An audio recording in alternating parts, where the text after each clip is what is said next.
Good morning or good afternoon, whenever you guys look at this. But I'm Roy Williams. I'm your basketball coach.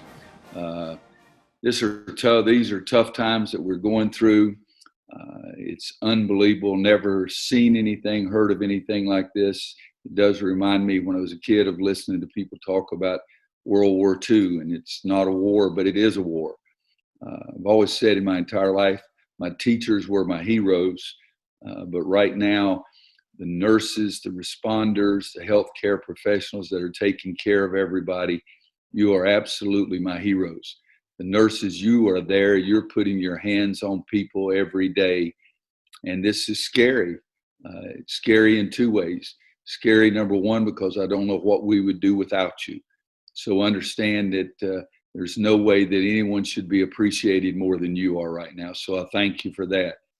It's also scary because I know you're concerned about your own health and your family and what you may be doing or exposing them to. Just say that, or just understand that, in my opinion, we're going to get through this. It's going to be more difficult and more difficult. But the reason we're going to get through this is because the dedication and the passion that you have for doing your job.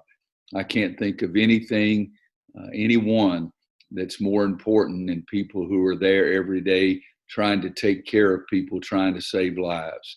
There's no way in the world that you'll never feel that appreciation that you really are getting from all sorts of people. We love you. We love what you're doing. Hang in there. If God's going to take care of some people, he should take care of you guys. I appreciate you and I love you. Well, thank you, Coach. We appreciate you taking the time to talk to nurses and show some solidarity with them, given everything that's going on right now. My name is Chris Copperthwaite. I'm the Director of Communications at NCNA. And with all that in mind, our members had a few questions that they submitted ahead of time that we'd like to ask if you've got a few minutes for a little Q&A. Okay, I'm good. All right. Our first one is from NCNA member Lauren Scorsone from Fuquay Varina. She wants to know, if you were not a basketball coach, what profession would you be in?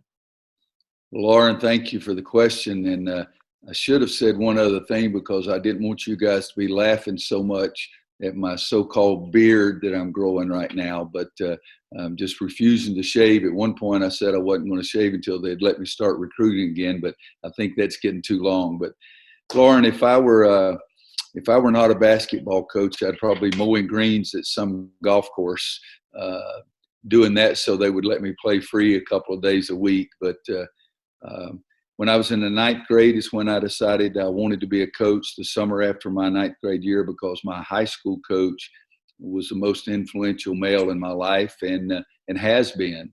He's 80 years old now, but comes to a ton of games in Chapel Hill. But that question has been asked to me before, and I always answered the same way. I'd be mowing greens somewhere. But I'm fortunate because I'm one of those lucky few that I made the decision that early that that's what I wanted to do, and I've never wavered. After a season like we just had, maybe I should waver, but I'm looking forward in what we might be able to do in the future. All right. Cooper from Raleigh has a question that's a little more serious here. What is your best advice for nurses dealing with adversity, pressure, and stress? Well, Cooper, I can tell you it's hard to give some people advice when you've never been in their situation. I've never been in a situation that is death trying to help someone. It's the most serious thing that anyone can possibly imagine. I would try to say that you got into this profession because it's what you wanted to do. You wanted to help people. I had a player one time when I was coaching the JV team at North Carolina that decided he wanted to be a doctor because he saw his mom pass away in their kitchen and he couldn't do anything about it. And he devoted his life to helping other people. And that's what you guys are doing.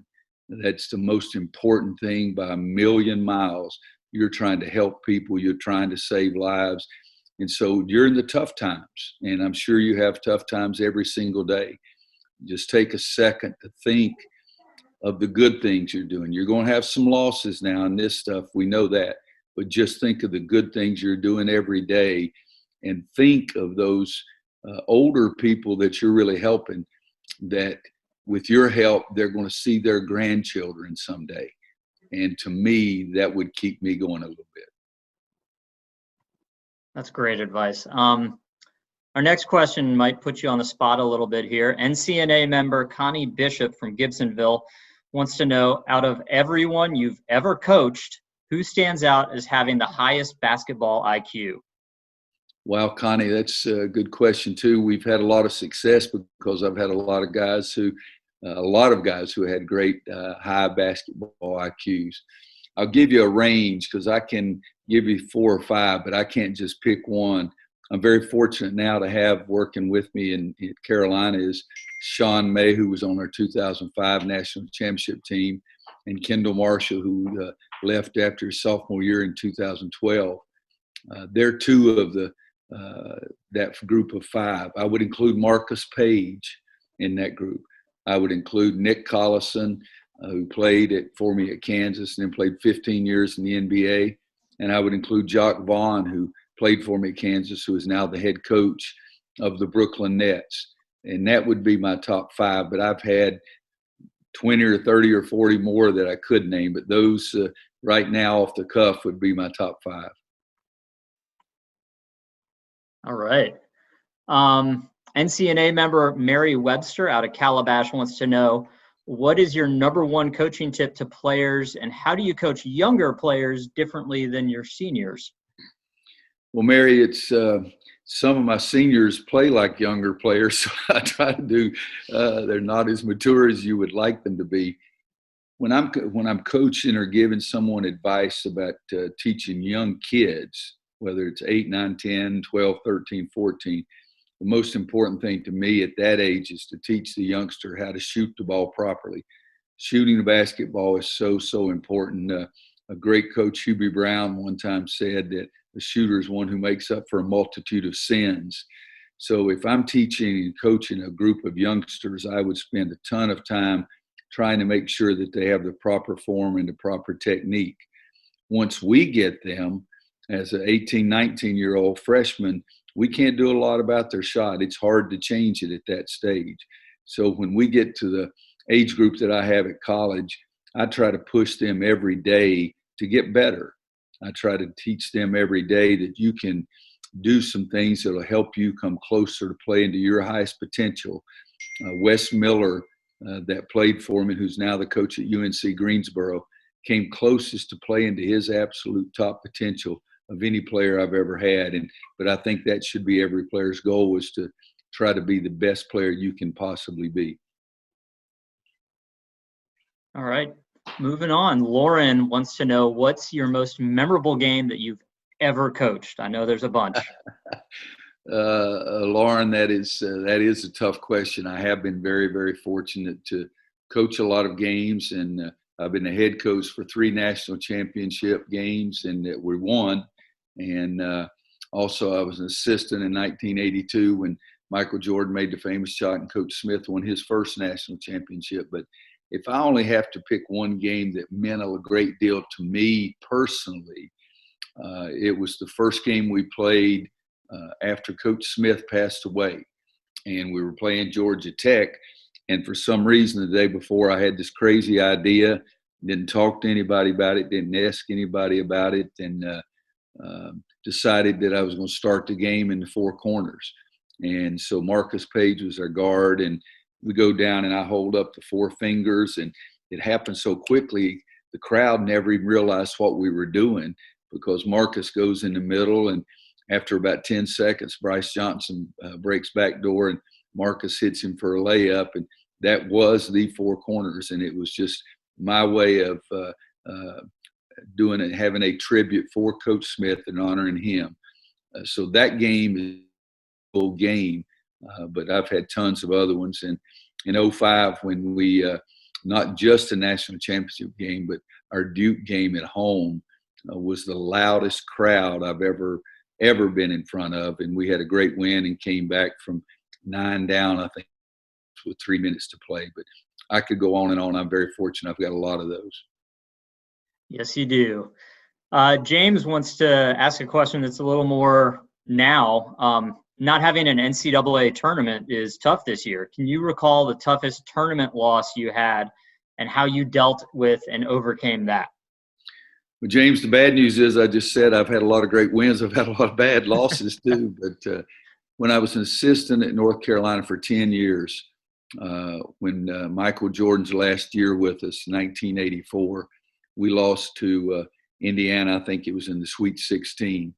I thought that team was the best team in the country, and Kenny Smith had broken his wrist during the course of the season, was trying to get back and was trying to play with a cast on, and every week they were going to cut it back a little more and try to make it better. But that loss to Indiana, because I felt like the whole year we were the best team in the country when everybody was healthy.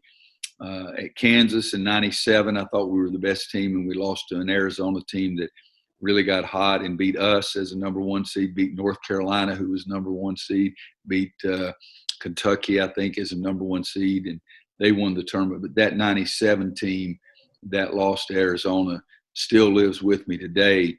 And at North Carolina, I thought in 2008 we had a great club and had a great year. We were number one.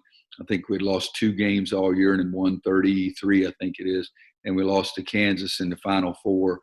We were so bad early, and we were down 20 or something like that. And Danny Green had a shot that went in and out that if it stayed in would have cut it to 3. But that loss, and then, of course, the Villanova loss after Marcus Page made an unbelievable shot I've ever seen anybody make for 3 to tie the game up. And then Chris Jenkins, their player, made the shot at the buzzer to win the national championship. At the end of that game, I had no idea what to say to my team. I even told Michael Jordan later that if we had gotten that game to overtime and won it, that Marcus Page's shot would have been the most famous shot in North Carolina history, not his shot. But so I've had a lot of those too. That's the good and the bad. Tina wants to know, who's the toughest coach you've gone up against in your career? Tina, that's I've had a lot of those too. Just from the coaching standpoint, Norm Stewart at Missouri was hard to coach against. He really was. He had a way of taking things away. He had a way of figuring out what he needed to take away and getting his players to buy into it and get them to take that away. Eddie Sutton was the best defensive coach I ever played against. He coached at Oklahoma State when I was at Kansas. And then, of course, in the ACC, you've got so many coaches. But as a young coach, Norm Stewart and Eddie Sutton really set the table for me as guys who were really, really difficult to coach against. All right, we're going to take things off the basketball court for a second here. David wants to know if you could talk about what it's like being a grandfather. David, that's the best. Our dad. son and daughter, our son has 2 boys, Aiden and Court, they're 10 and 8. And then our daughter, Kimberly, has another little boy, Kason, who's probably close to 2.5 by now. And then luckily for me, on August 2nd of 2019, finally got a little granddaughter, and Kenzie is the prettiest little girl you can ever see. But when you see those kids, you love your own children, but you really love your grandchildren. And it's something that, and even in tough times like this, we FaceTime with the 2 little ones, and it really makes the evening a great evening. But it doesn't get any better than your grandchildren. Fantastic. Carrie wants to know, during this quarantine time, people are picking up new hobbies. Besides basketball, what's your favorite hobby? Well, Carrie, new hobbies. Well, first of all, my favorite hobby is playing golf. There's no question about that. So I'm always trying to figure out a way, even at 69, to try to get better as a golfer. But new hobbies, I don't know if I'm going to say it's a hobby, because I don't want to pretend that I would like to do more of it. But a couple of nights ago, the first time I almost did everything to cook cornbread. So maybe cooking might be what I'm getting ready to do. I know my wife would like to turn that over to me at times, but I think I'm pretty doggone good on the grill, but you put me in the kitchen and I couldn't cook a fried egg if if my life depended on it. That's awesome. And I think we'll wrap up with this one from Susan wanting to know if your staff is planning on working with nurses or healthcare a little bit differently once this sort of lets up and the stay-at-home orders are lifted. Whose question was that? Susan. Susan.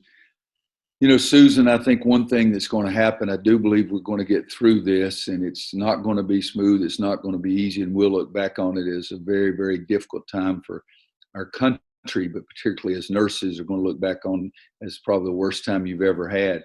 And I think me and my staff, particularly every time we see a nurse, if it weren't for the coronavirus, we would want to give them a hug. We would want to tell them how much we appreciate them. And I think the rest of my life, every time I see someone and find out that they're a nurse, it'll be a little quickening of my heart rate because of the love that I have and the care and the concern that I have for them right now. And I just can't imagine anybody that is doing a better job and is going to be asked to do that more often in the most serious job in the world. So again, as I said early, the nurses particularly are going to always be my heroes.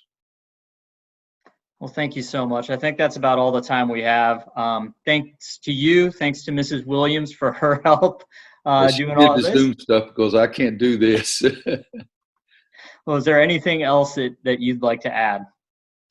No, I think it's just we are so appreciative of what you do. Let me hold it. Wicked Wanda, can you think of anything I should say? Well, I was wondering if she was telling Jeff's story about Janice scooting over, kissing him by a big smile on her face to go help some sick people. We have a friend in Chapel Hill, Jeff Galloway, whose wife Janice is a nurse, and she's there a lot right now. And he sent us a text message, said that every morning she kisses him goodbye and says, "Let's go see if we can save some people. Let's go see if we can help some people." And that's pretty doggone good right there. That's a perfect way to end. Thank you so much, sir. We appreciate it. All right, Chris, thank you very much, too.